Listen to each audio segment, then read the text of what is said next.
Welcome to the Excel Pod.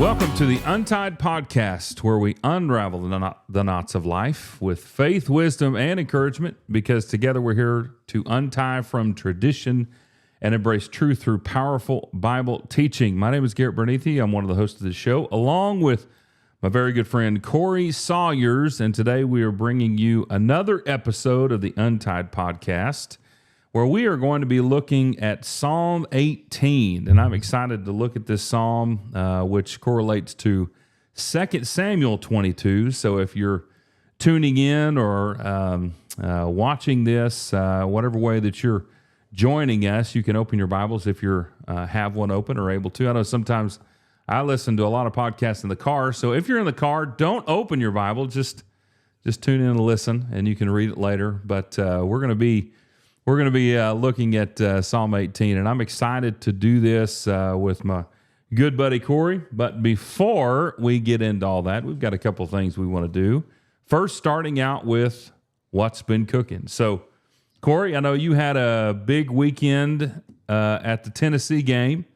I had a good weekend cooking some beef ribs, but did not have a good time on Saturday. So I'm just erased that from my memory and moving on with my life. But what's been cooking just with you, focus brother? on the ribs.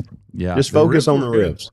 It was good. Yeah, we had a good time. It was a little bit more interesting at the end of the ball game than it really needed to be. But I'm not a blame the ref kind of guy, but particularly on the same weekend that all the Auburn, Georgia problems went on, the SEC didn't look really good in their refereeing this week. When you get to the end of the game and like there's one penalty called on the other team and 13 on one team, maybe that's legit, but it didn't always seem to pan out. But anyway, we made it through and had some good we stopped at one of my favorite barbecue places, Martin's Barbecue. About 7 or 8 locations. He actually, Pat Martin, the guy that owns it, hosts a television show called The Life of Fire or something like that. Yeah. They're on season 2 right now, talking about different barbecuing and smoking techniques. And he actually, a lot of our listeners may have, when you have gone to the Freed Hardman lectureships, might have driven outside of town looking for some good barbecue, just a little bit outside of Henderson. That's where he learned. So it's West Tennessee style barbecue. And but we eat there and went up 102,000 other people in orange. Well, maybe 101,000, maybe 1,000 were in red and so they were calling the hogs, which is what we would always do before we would butcher hogs. So that made good sense. And so they were wanting to say woo pig suey. We say woo in the middle of Rocky Top. So we were saying less suey and more woo, So More wooey. Anyway, it was a good weekend. This weekend is our big rivalry game, the third Saturday in October. So I may be crying the blues next week myself. I don't know. Well, I hope it goes better for you than it did us. We just did not play well at all. It was terrible. We have not played like that all year. But, in the big rivalry games, you never know what you're going to get. We've always said with Texas, with Oklahoma State, with, the other team. Ole Miss. I guess now Ole Miss, we'll figure out what that's like. But But the other team, and this goes both ways, could be, have the worst year ever. They could be and however many whenever you play them, and they will ruin your season. That's how it's always been. And with Texas, it doesn't matter how good or bad either team is.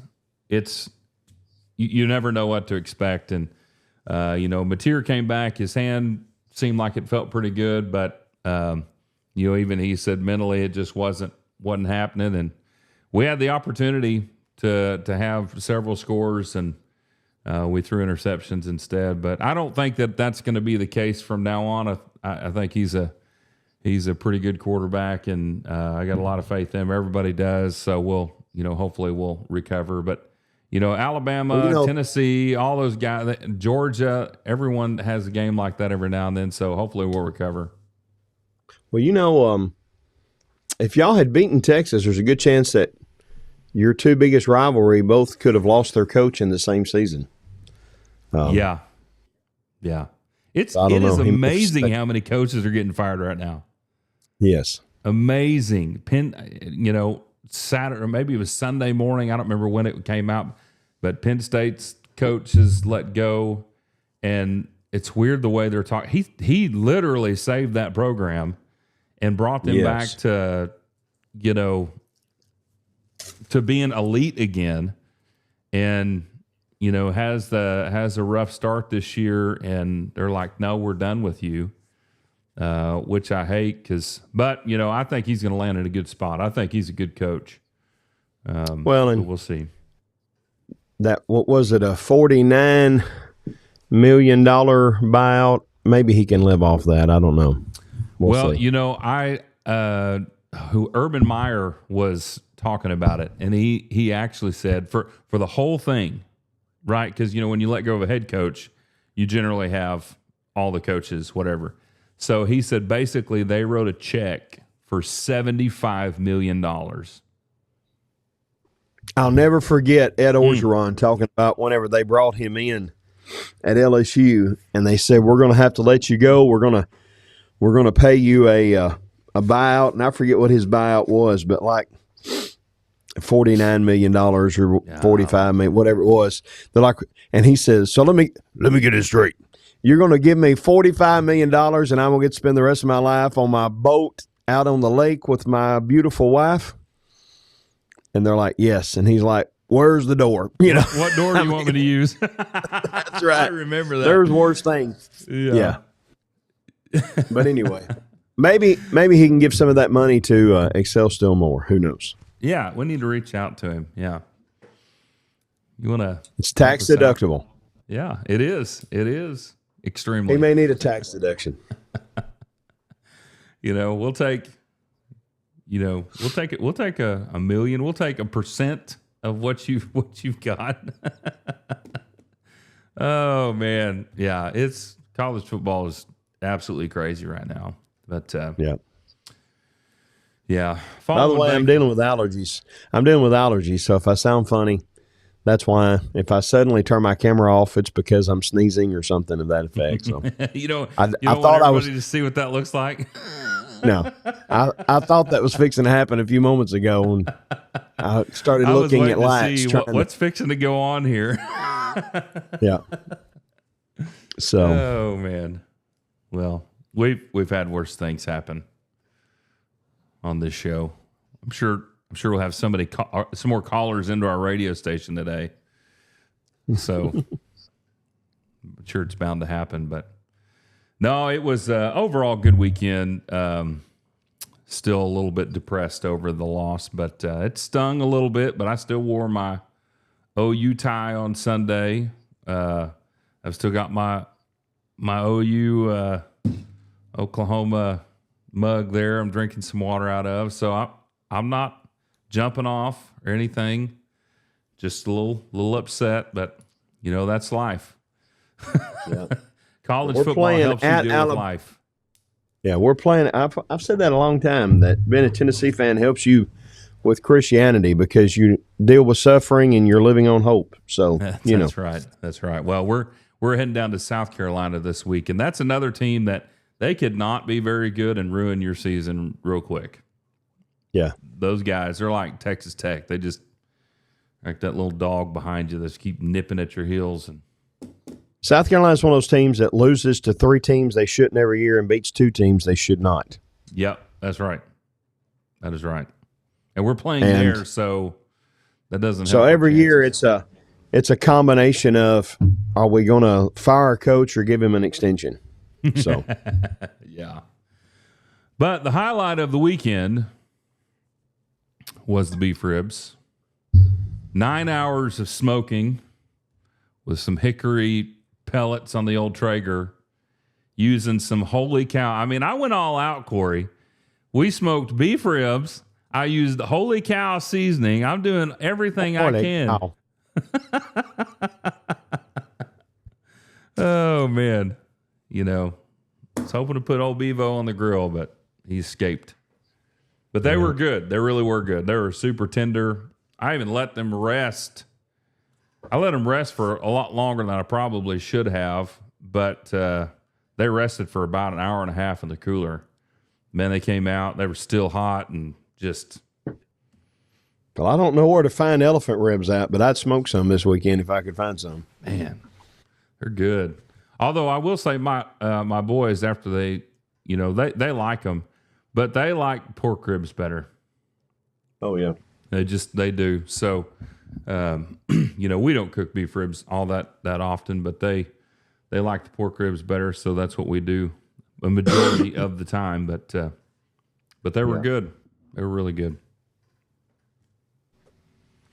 So the weekend was not lost. And then we had a good day Sunday. So, yeah.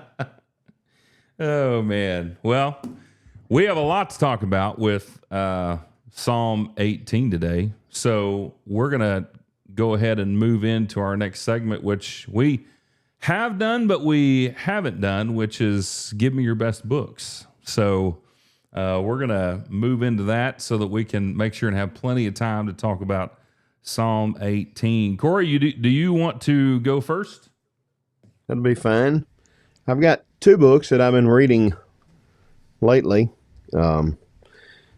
Studying on a sermon series that I've been doing on Sunday morning that's had some facts and figures, and I'll go ahead and give the disclaimer that we usually do. Just because we talk about a book doesn't mean we endorse that writer or everything that he says in that book or other books, but as far as leadership and church growth and kind of the way that people are thinking, especially 2 books by Tom, I don't know if you say his name, Rainier or Rayner. I've never heard him or seen him interviewed on TV or online or anything. I've just read a couple of his books, but both of these are about how to reach out to people. Sometimes we think, or you'll hear people say, well, we're a welcoming church. But you talk to someone in the community and they're like, that's the most stuck up, arrogant congregant, whatever, because we're welcoming to ourselves. And it's good, I think, sometimes for us to think about seeing, lots of businesses will use blind shopper kind of deal, test shopper, whatever they call them, to go in and see how, well, anyway, these 2 books, the first one is Becoming a Welcoming Church. And it's a very short book. But it's mostly about like the facilities and those kinds of things around the building that you can do. Some of the things that we can make it a little bit more visitor friendly for people. Sometimes, we're bad about saying, this is over at the activities building. Well, if you're new here, you may not know where the activities building is, or you can find out more information on the board outside the office, but they may not know where the office is. So just little things you can do to make the facilities and whatnot a little bit more visitor guest friendly. And then the second one is also from him. It's called Surprising Insights from the Unchurched. Surprising Insights from the Unchurched. And then the subtitle there is Proven Ways to Reach Them. And lots of graphs and figures, because it's all based on some surveys and that type of thing to again, help you to understand what people that maybe the largest religious segment that we have in our society today is the unchurched. And but there's a section on this about those who were formerly unchurched and what they're doing, and leaders of congregations, churches that are reaching the unchurched, and again, just a lot of data there for you to consume. But I think it's very insightful in helping us to realize how we can meet people where they are.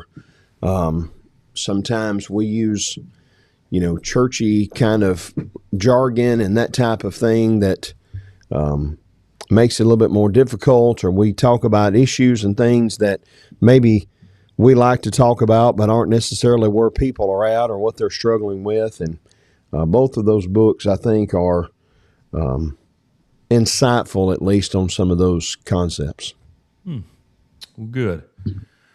Well, we will, of course, we shared them on here, and so those who are watching will be able to check those out. But both of those can be found on Amazon, and we will put the links down there if you would like to look at those and purchase them.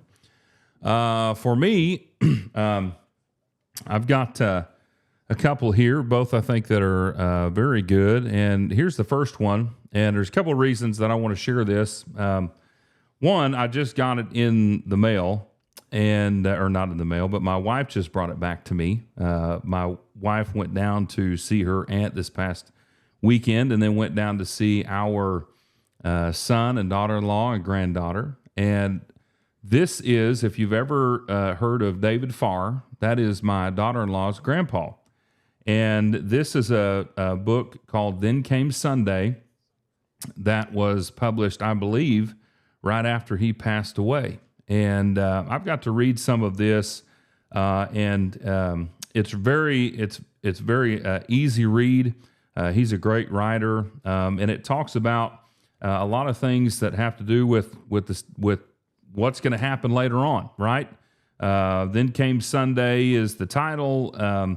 He discusses Christ died for our sins. The risen, or the day that Jesus was raised from the dead, when he was taken up, and just a lot of things surrounding the life of Jesus, and discusses kind of our part in that. And so there's a lot of good stuff that I know is in here. Like I said, I've only read just a little bit of this, but it's a book that really is helping all of us to gain some confidence in the teachings of the Bible, to build our faith, and to be able to study more regularly within our Bibles about Christ and his effect on our life. And there's just a number of different things that he discusses here about the gospel in general, and does a great job in doing that. And so I'm looking forward to reading this, but anything that David Farr has written is really good. And so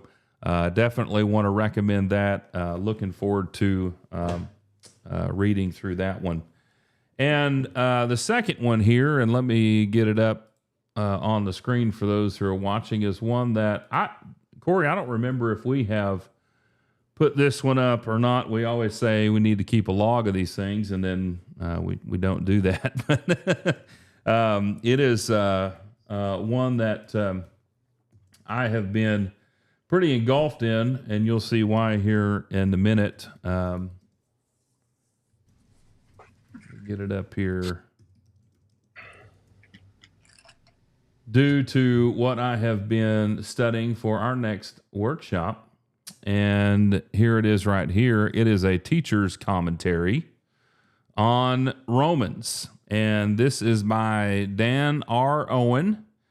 Dan Owen is a preacher in Kentucky. I'm trying to think of, is it University? His congregation, huh? Okay, Broadway. He's at the Broadway Church of Christ in Kentucky. He does a great job there. He's been there for a long time, 35, maybe more years than that. He's also an instructor at Bear Valley. I've been in several classes with him.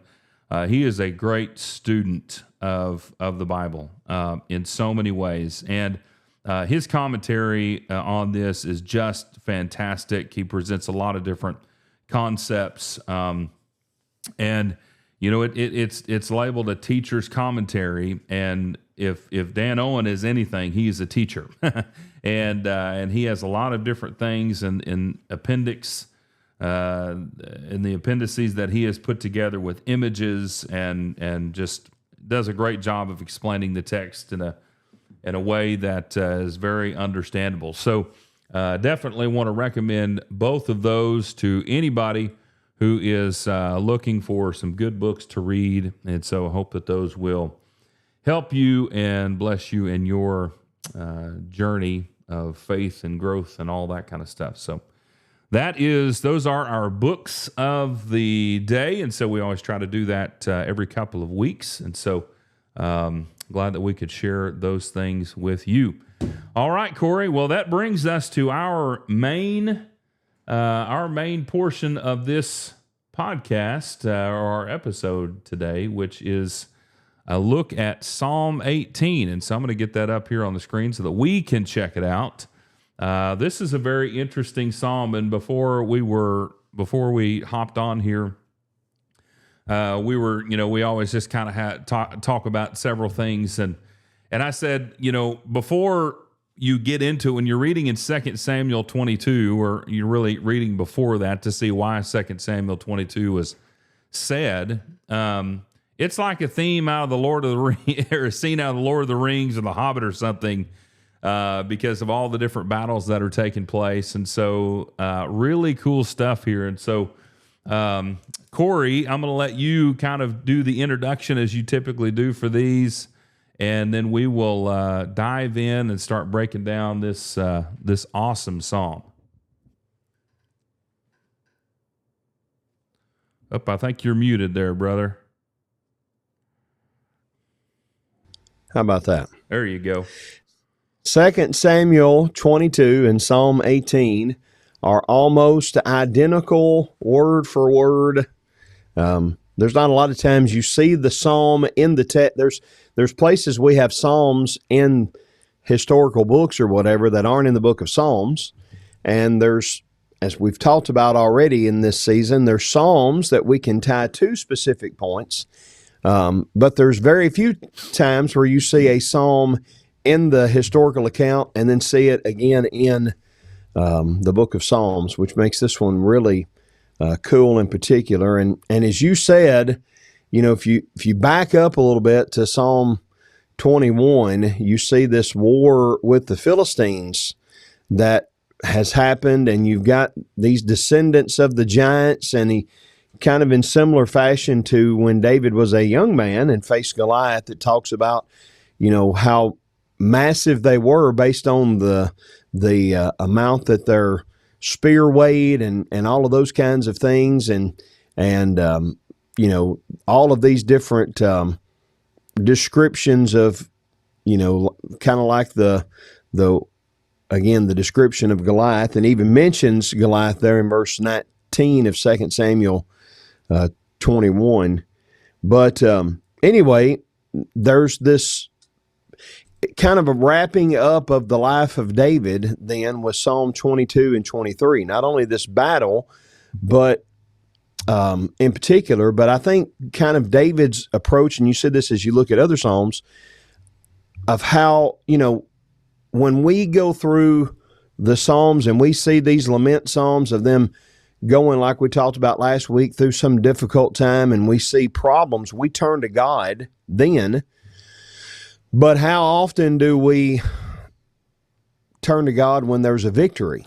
And that's what David is doing here. And it is a massive, impressive victory. Even in verse 20 there, this idea that not only is he a really big man, but he got 6 fingers on each hand and 6 toes on each foot. So there's another advantage. I don't know how advantageous that would be to have an extra finger and toe, but anyway, he's got them. So, but David's point, I think, in this psalm is that it's all about God. And Because this is a rather lengthy psalm, we probably don't have time to look at all of it verse by verse, but just kind of some highlights of it. But one of the things that, as far as an introduction to it, that you notice is that the title of Psalm 18, I'm trying to look and see, you're on 2 Samuel 22.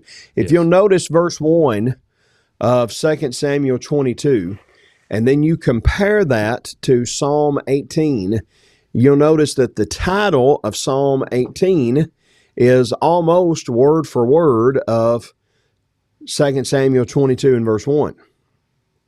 It's all about David speaking these words to the Lord when he delivered him from the hands of his enemies and from the hand of Saul. So this is kind of an overarching, not just because of the victory he's just had, although that one was massive, but kind of all of the battles that he had faced. And, the people looked at, let me back up.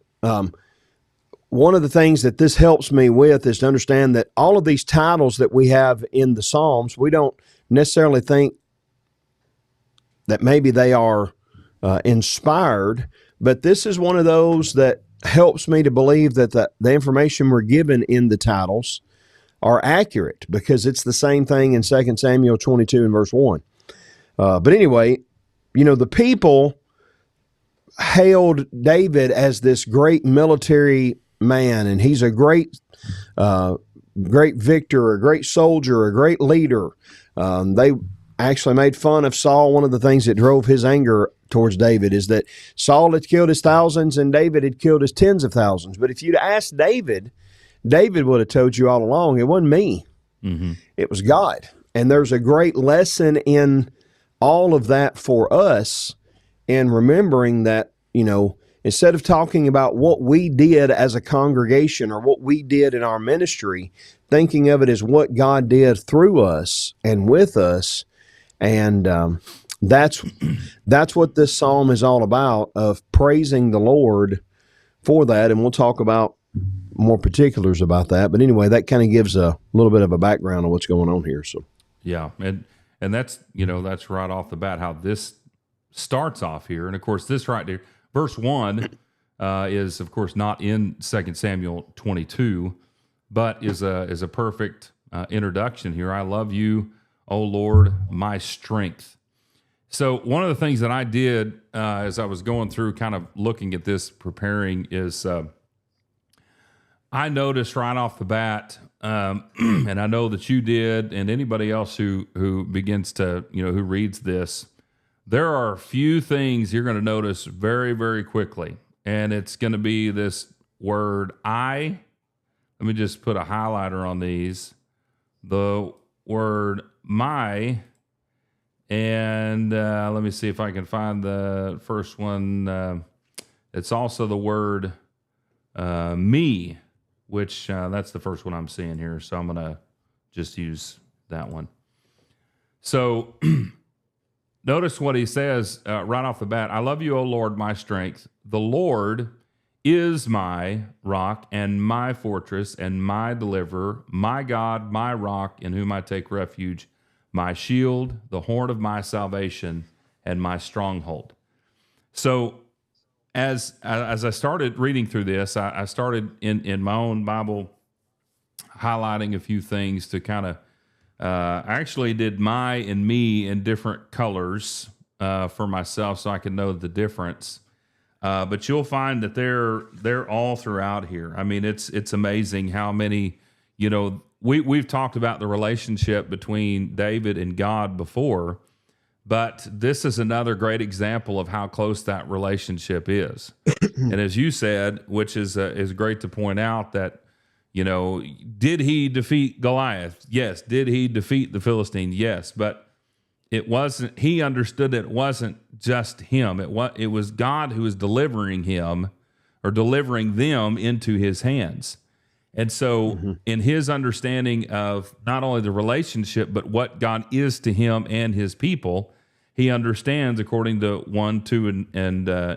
verses 1 and 2, that God is everything. So I wrote down these, and I'm gonna try and there's gonna be a lot of flipping back and forth. So I'm gonna try to do this right here. Let's see. The Lord is first, he says, he's my rock. So let's just highlight that there. Well, we can also find that word if we go down to verse 31. It's not the only time he mentions that. For who is God but the Lord, and who is a rock except our God? So then we can go down to verse 46, and he says, the Lord lives, and blessed be my rock, and exalted be the God of my salvation. So we'll highlight that again, the same color. If we go back is a up verse to the, we sing. Which is a verse we sing all the time. The Lord liveth, and blessed be the rock, and let the God of my salvation be exalted. Yeah. We sing that all the time. Next, he says in verse 2, my fortress. Well, it's almost, Corey, like these are, I don't know, it's really kind of bookend type of words. Like I'm starting out with this and I'm ending with this, because here, my fortress, verse 2, but then we go down to verse, verse 45. I've got these written down here. Foreigners fade away and become trembling out of their fortresses. So God is my fortress, and he's going to stand forever, but your fortress, a little bit different. He says, and I'm just going to start highlighting these, and, deliverer in verse 2. And then we go down to verse 50. He gives great deliverance to his king. I think that was purple. And shows loving kindness to his anointed. Well, that goes back to that Psalm 2 and verse 7, the anointed, who is the son, to David, who is the anointed, and his descendants forever. And I'll just list these off here for those who are listening, so we don't take too much time on these. But let's see, you've got rock, you've got fortress, you've got, here's, of course, rock again. We'll highlight that there. He is a shield. Shield is used in verse 2, verse 30, and verse 35. And then you have, let's see here, salvation. I'm just going to highlight salvation. I think that's horn of my salvation. Yeah, and it's actually said in three different ways, which I think is really cool. So let's just highlight that there. So here he says that, of course, my God is the horn of my salvation. But when we go down to verse 35, you have also given me the shield of your salvation. And then we go down to verse 46, the Lord lives, and blessed be my rock, and exalted be the God of my salvation. So it's almost like he talks about it three different ways to explain. And I'll do one more and then let this go, Corey. Let's see. I can't remember. The word rescued I thought was very interesting, although that's not up here. But in verse 19, he brought me forth also into a broad place, and he rescued me. And then in verse 48, again, he discusses this concept. He says, he delivers me from my enemies. Surely you lift me above those who rise up against me. You rescue me. So that's actually that's the same word as deliverer in verse 2. Oh, okay. Okay, that makes sense then. I was didn't have a chance to look anymore, so I'm going to change that to here to make those the same. So anyway, it is at the beginning then. Yeah. So it's almost like, here's the setting in verse 1 and 2, and then I'm going to talk about all these things throughout the rest of the psalm. Yep. And the other one that, and I'm trying to look for it here, but the other one that he talks about that's interesting is he's his lamp. And I can't find where that's at right now, but there's all of these different things that God calls him, or that David calls God, which is interesting to again point. David realized it's all about God. It's not about me. It's all about God. And he uses all of these great terms to describe God, which, we talked about from the very beginning. Our introductory podcast about the Psalms, how that it's this relationship between God and the psalmist. And you really do, you pointed out the I, me, and my, all of those are connections to the psalmist, in this case, David, and his relationship with God. And it wasn't, as was so often the case with other military leaders, right there in the very middle almost. You light my lamp, the Lord illuminates my darkness. God's the one that does that.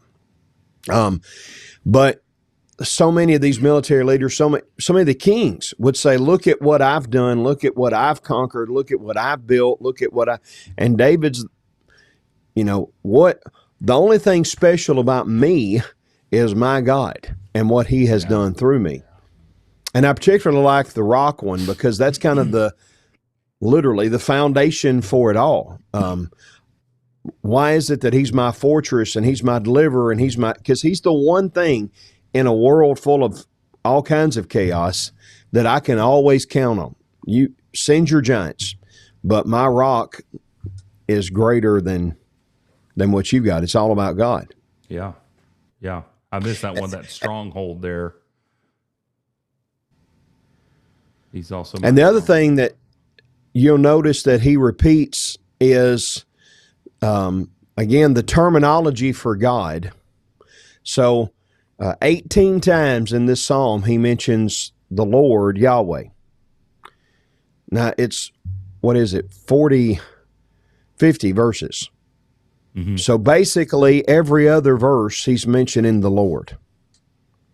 And then 10 more times he's mentioning God. So you put it together, 28 times, that's Elohim.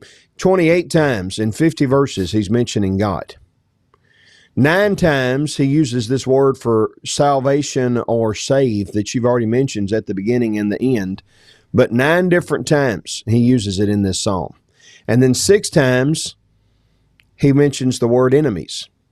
So what's this psalm about? The Lord God saves me from my enemies. And he's praising him. It's all about God. He's the one that did this, not me.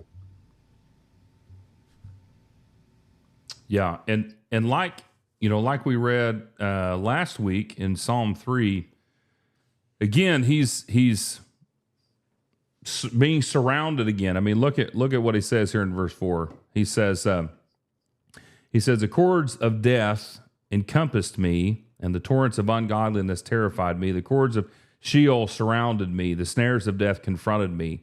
In my distress, I called upon the Lord. I cried to my God for help.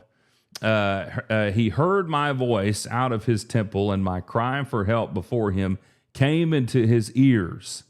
Then the earth shook and quaked, and the foundations of the mountains were trembling and were shaken because he was angry. Smoke went up out of his nostrils, and fire from his mouth devoured. Coals were kindled by it. He bowed down he bowed the heavens also, and came down with thick darkness under his feet. He rode upon a cherub and flew, and he sped upon the wings of the wind. He made darkness his hiding place. His canopy around him, darkness of waters, thick clouds of skies.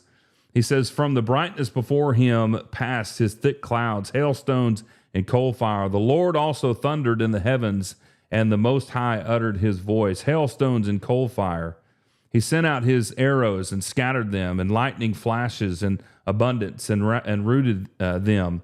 Then the channels of water appeared, and the foundations of the world were laid bare at your rebuke, O Lord, at the blast of the breath of your nostrils. As he calls upon God in his moments of need, as he's in all of these battles with, again, we're laying context here. This is crazy stuff going on in 2 Samuel 21. We have the sons of Gath that are coming out of him, these huge human beings who, whenever you're talking about the 6 fingers and 6 toes, I think about how much more grip does a person have with an extra finger on a sword or a shield or a spear? Because the spears that they have, it's crazy how they're discussed, how much they weigh, how big they are, how long they are. And for a man to be able to handle those, weapons is just simply amazing. But as David, the story of David shows us over and over again, no matter how big, how powerful the enemy is, God is always bigger and more powerful than they are. And so his continuous focus is on the power of God. And in all of these, where did I start reading? In verse 3 down through, we read through verse, 15 or so. There's nothing that compares to the power and the might of God. And when his anger is kindled, there is so many amazing things that he does and can do. And so, he goes on and says in verse 16, he sent from on high. He took me, he drew me out of many waters. He delivered me from my strong enemy and from those who hated me, for they were too mighty for me. They confronted me in the day of my calamity, but the Lord was my stay. He brought me forth also into a broad place. He rescued me because he delighted in me.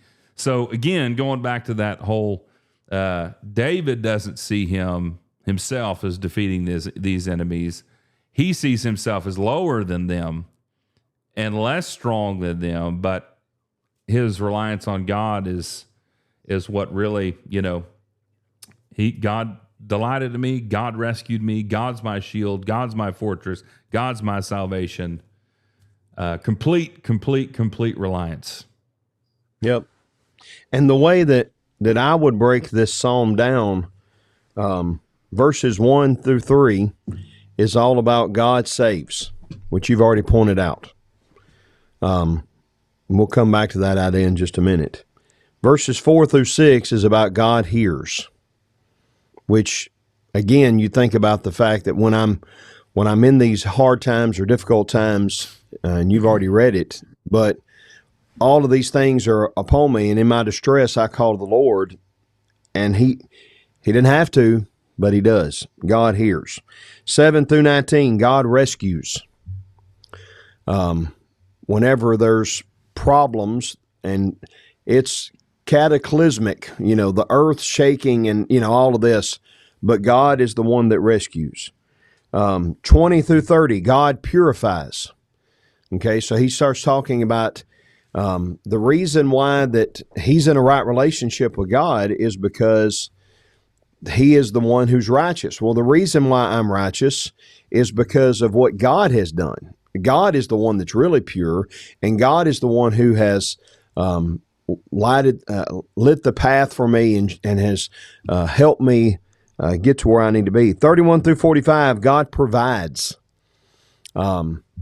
everything that he needed in all of this. God is the one that provides the support that he needed, the protection that he needed. God provided everything that he needed.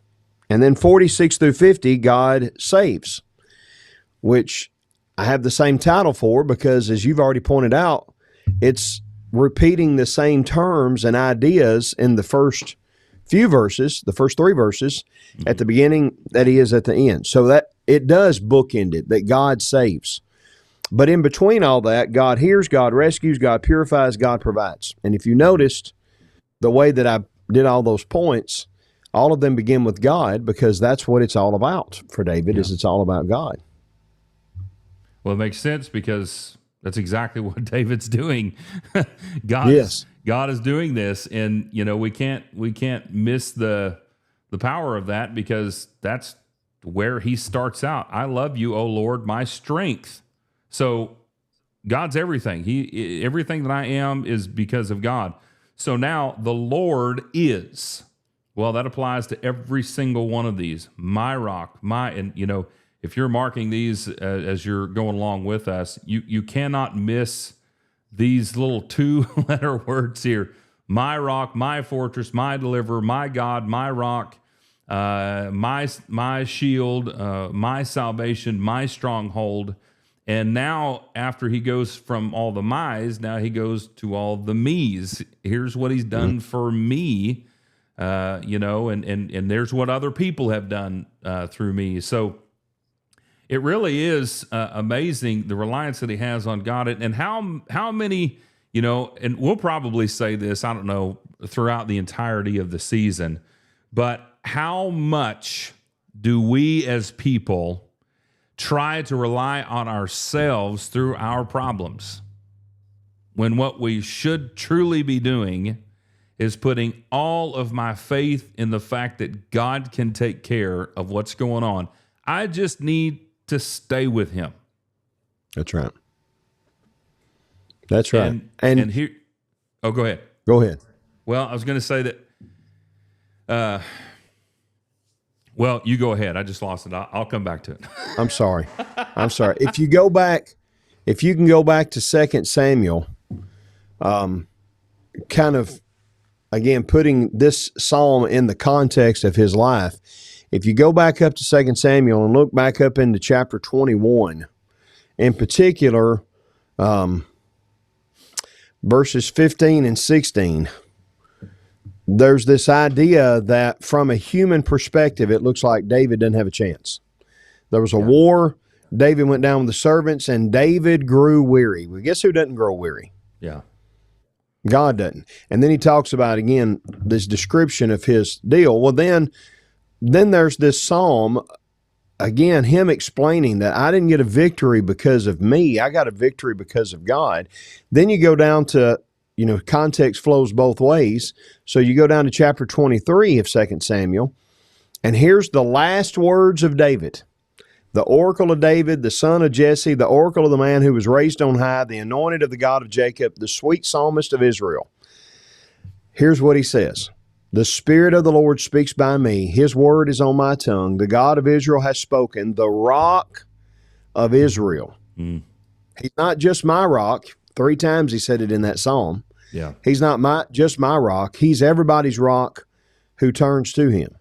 When one rules justly over men, ruling in the fear of the Lord, he dawns on them like the morning light and the sun shining forth on a cloudless morning, like rain, and makes grass to sprout from the earth. So why has my reign been considered the golden age of Israel? Not because I was a great king, but because of God.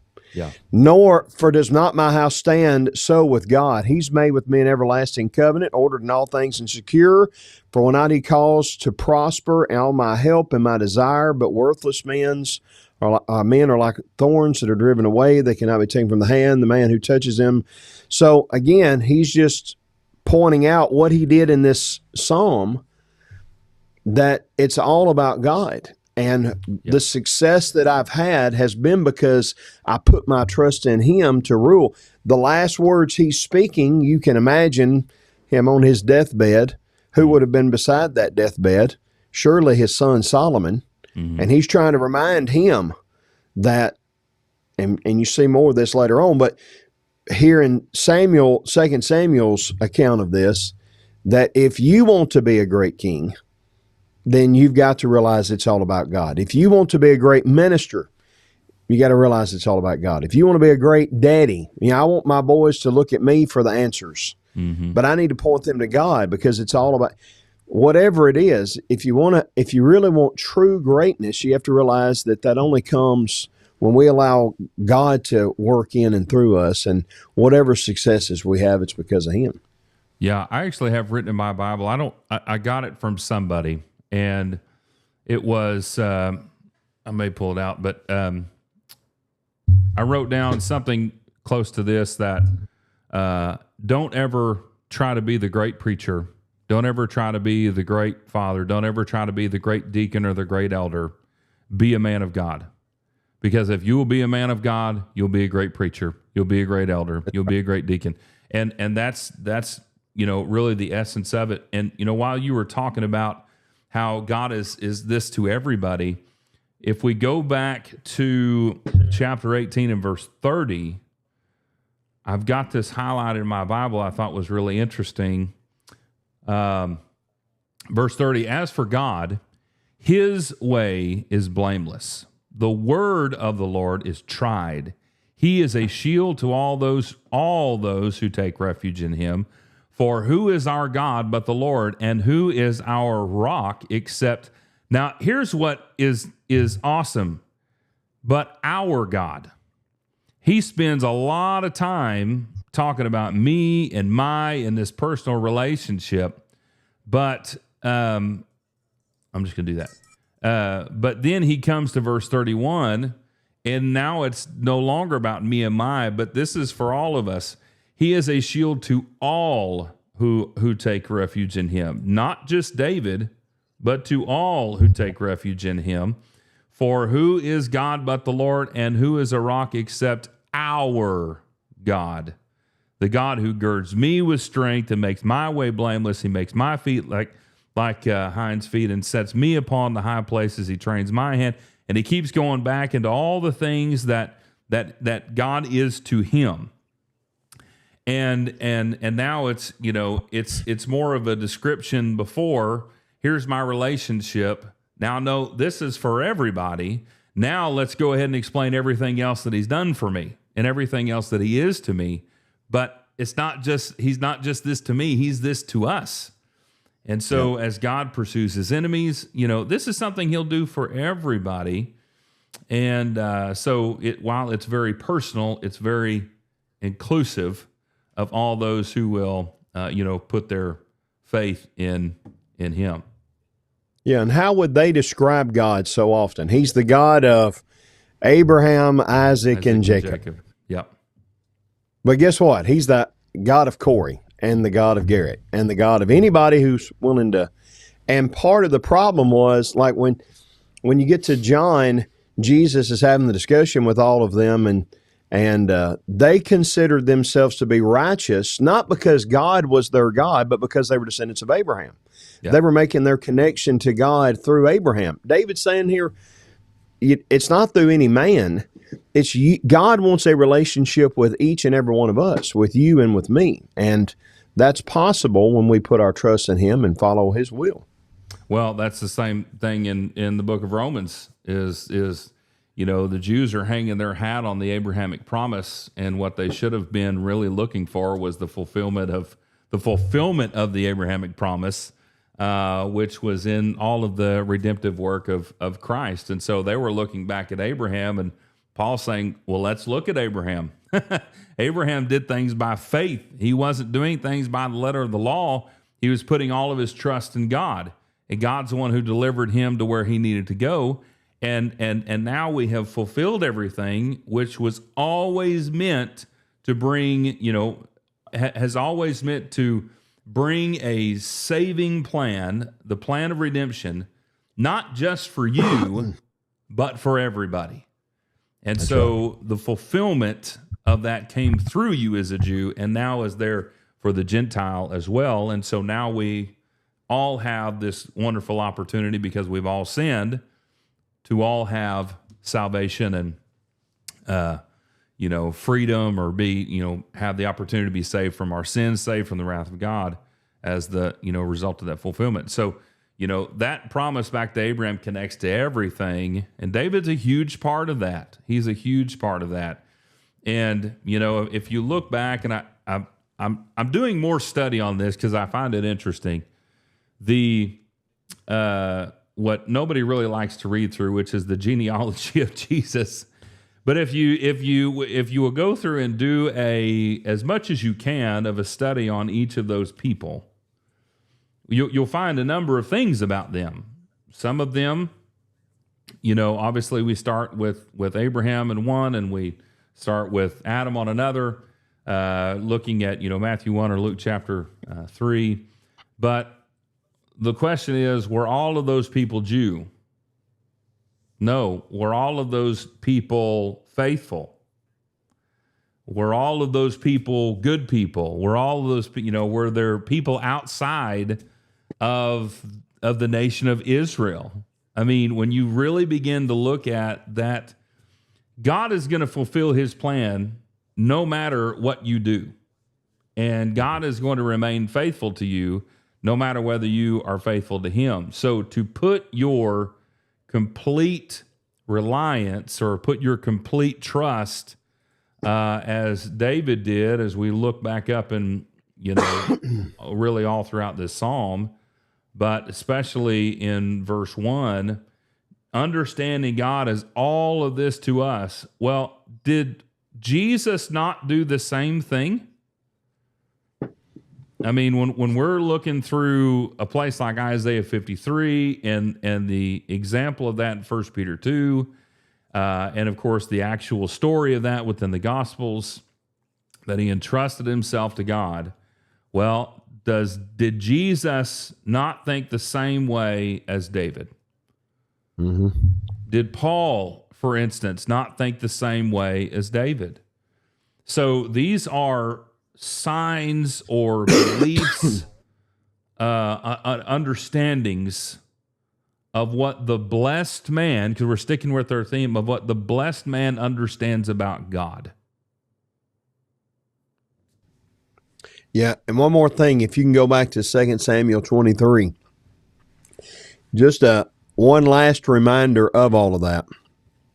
When you look down at 2 Samuel 23, after those last few words of David, then starting in verse 8, excuse me, he starts listing David's mighty men. Mm.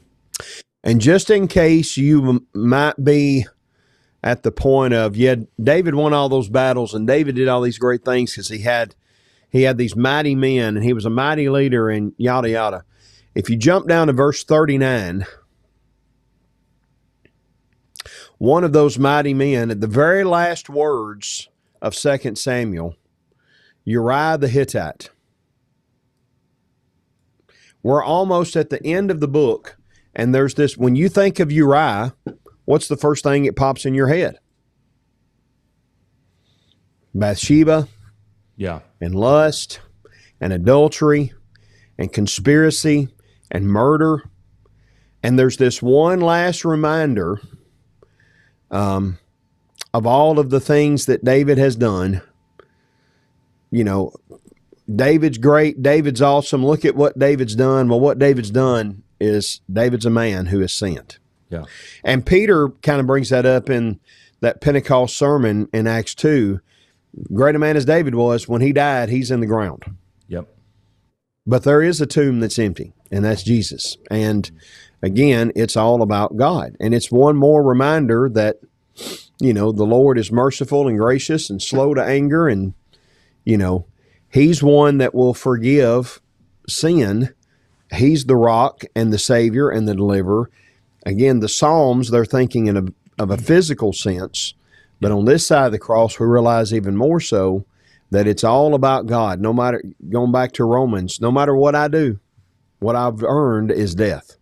Yeah. It's all about God and what he can do when I allow him to, and I put my faith and trust in Jesus.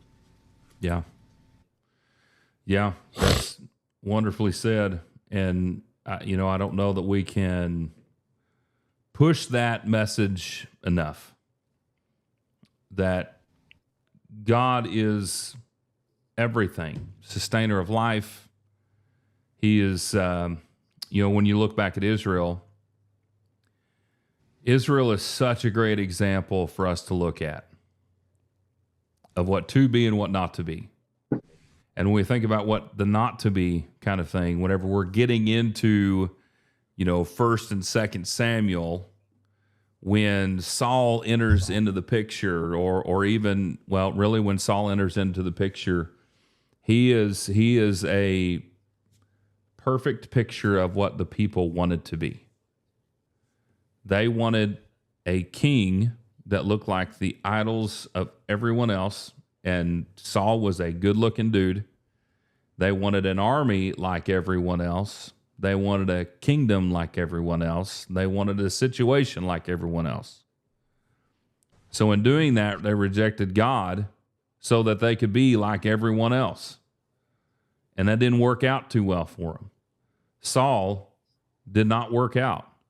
So now God chooses David, who is now the anointed, the son, and it's almost like there's this great there's a great comparison and contrast between these two men. Here's what you want, which is Saul. Here's what I want, which is David. And God's choice of David was, I know this guy is a man. I know he's going to mess up. I know he's going to sin. I know he's not perfect, but his heart will seek me. Mm-hmm. That's the blessed man. Yep. And can I point out one more thing and then I'll hush? Absolutely.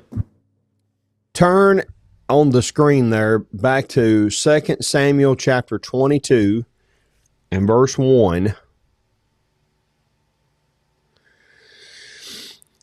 Now this is the next to the last chapter in 2 Samuel. David spoke the words of this song to the Lord the day he delivered him from the hands of his enemies, and he's praising God. He spoke the words of this song to the Lord. Now, flip back to 1 Samuel chapter 2 and verse 1. Hannah prayed and said, my heart exults in the Lord, my horn is exalted in the Lord, my mouth speaks boldly against his enemies, because I rejoice in your salvation. 1 and 2 Samuel is 1 and 2 Samuel in our Bibles. In the Hebrew Bible, it's Samuel. And the book of Samuel begins with singing words of praise to the Lord for his victory in giving a son. And it ends with words spoken to the Lord. What the whole book of Samuel is about is it's all about God. Yeah. We have this notion it's about Samuel, Saul, and David. And yes, those are the major players. Yeah. But the hero, like, I don't know about you, but I was raised on the what were they called? The little golden books. You remember those? Mm-hmm. And they would have these Bible hero books, and one would be about David, and one would be about Solomon, and one would be about Moses, and whatever. But in the book of Samuel, the hero is God. Yeah. And from the beginning to the end, they recognized and realized that, and that's what we need to recognize and realize too. That's right. The Bible is filled with so many good things, and this is why it's important to spend time in the Psalms. I feel is that there are. You might be reading through a difficult time in someone's life. You may, there might be different names or different people or, whatever in these Psalms. And so, if you're not studying and you're just picking it up and reading, you're like, well, this isn't about me. Well, no, it's not about you. However, when you start to dig in, even to a place like this where David is praising God for deliverance from these enormous, crazy, sons of Gath. The message is so clear that that message will bless you. The meanings of all that's being said, if you'll look at that, the Psalms will change your life, and it will change your relationship with God. And that's, it's such a beautiful thing to go through these. And, again, as we started out with in Psalm 1 and verse 2, these are not things that you just read through and, read in big chunks. Take one psalm, take a few verses, take some of these sections that have been laid out here, read those and only think about them, meditate on them, chew on it, and figure out, all that it can do and bless, how it can bless you in your life. And I think that we'll all be surprised of how much we can grow in the Psalms if we'll do that. Yeah. Remember him not only in the bad times, but remember him in the good times. That's right. That's right. And I think that I think the bad times are what seem to stick out in our own minds. But even though we probably have a lot more good times than bad times, but if we'll remember God in all those times, I think that there is a great steady pattern that we can develop, because I know religion is full of of highs and lows. And so I believe that this is me, but I believe that the more centered we can be with God in our relationship, I'm never going to get too high and I'm never going to get too low. So that means that I'm not going to fall down and I'm not going to give up.